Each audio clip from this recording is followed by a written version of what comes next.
Hello बच्चों, let's read the question. A hole diffuses from the p side to the n side in a pn junction. This means that question में PN junction diode में whole के diffusion के process को दिया हुआ है और पूछ रहा है कि इसका मतलब क्या होता है। तो पहले एक हम पीएन जंक्शन डायोड को देख लेते हैं कि after formation of A PN junction diode उस वो दिखता कैसा है।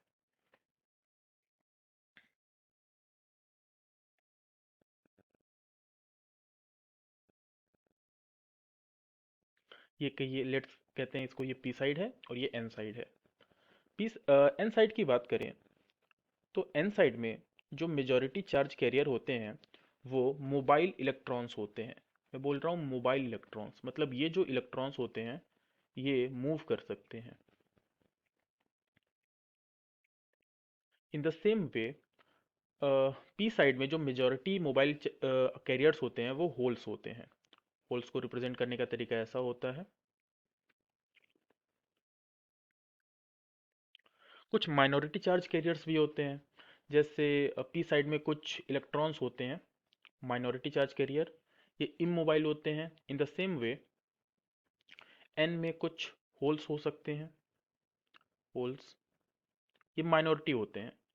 अब देखिए, कंसंट्रेशन की वजह से, कंसंट्रेशन ग्रेडियंट की वजह से, कंसंट्रेशन में डिफरेंस की वजह से, चूंकि एन साइड में इलेक्ट्रॉन के नंबर ज़्यादा हैं और पी साइड में होल के नंबर ज़्यादा हैं, तो ड्यू टू डिफ्यूजन, डिफ्यूजन हमेशा कंसंट्रेशन डिफरेंस की वजह से ही होता है। डिफ्यूजन की वजह से इलेक्ट्रॉन्स का जो मूवमेंट होगा वो एन से पी की तरफ होगा और होल्स का जो मूवमेंट होगा वो पी से एन की तरफ होगा। पहले हम होल्स के सिग्निफिकेंस को समझते हैं। एक्चुअल में होल का कोई फिजिकल सिग्निफिकेंस होता ही नहीं है। अगर हम कहते हैं कि इस पोजीशन पे एक इलेक्ट्रॉन प्रेजेंट है और ये इलेक्ट्रॉन डिस्प्लेस हो गया, तो इलेक्ट्रॉन के डिस्प्लेस होते यहाँ पे एक डिफिशियंसी आ जाएगी, यहाँ पे एक पॉजिटिव चार्ज आ जाएगा। तो इस पॉजिटिव चार्ज को हमने एक वर्चुअल चार्ज माना है और उसको हम बोलते हैं ये होल है। यानी होल एज इट इज, उसका कोई फिजिकल सिग्निफिकेंस नहीं होता है। ये एक वर्चुअल चार्ज पार्टिकल है जिसका चार्ज +1 e के इक्वल होता है। यानी जहां जहां से इलेक्ट्रॉन हटेगा वहां पे एक होल आ जाएगा। हम उसको ये अज्यूम करते हैं। सो लेट से कि एक इलेक्ट्रॉन का डिफ्यूजन कंसंट्रेशन ग्रेडियंट की वजह से एन से पी की साइड पे हो रहा है। वहां पे ऑलरेडी एक होल प्रेजेंट है, मतलब एक वैकेंसी है। तो जाहिर सी बात है ये इलेक्ट्रॉन उस जगह पर ही जाएगा। एन साइड में एक इलेक्ट्रॉन का बॉन्ड ब्रेक होगा और वो डिफ्यूज करके पी साइड पे जाएगा। और जैसे ही ये इलेक्ट्रॉन एन साइड से डिस्प्लेस हुआ तो यहाँ पे एक वैकेंसी क्रिएट हो जाएगी। जो कॉन्सेप्ट हमने जस्ट अभी डिस्कस किया, यहाँ पे एक वैकेंसी क्रिएट हो जाएगी। तो हमको ऐसा लगेगा कि एक इलेक्ट्रॉन एन से पी की साइड जा रहा है और एक होल पी से एन की साइड आ रहा है।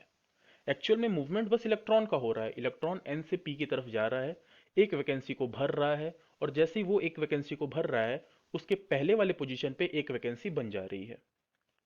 सो आई होप आपको होल की डिफ्यूजन का मतलब समझ में आ गया होगा कि एक्चुअल में डिफ्यूजन तो इलेक्ट्रॉन का हो रहा है, लेकिन इलेक्ट्रॉन के डिफ्यूजन से एक वैकेंसी भर रही है और एक वैकेंसी क्रिएट हो रही है। सो अगर हम ऑप्शन सी को देखें, a bond is broken on the N side. N side में इलेक्ट्रॉन का बॉन्ड ब्रेक हो रहा है and the electron freed from the bond jumps to a broken bond on the P side. Broken bond on the P side यानी P पे already एक broken bond है, मतलब एक होल ऑलरेडी प्रेजेंट है और वहां पे ये इलेक्ट्रॉन पहुंच जाता है टू कंप्लीट इट।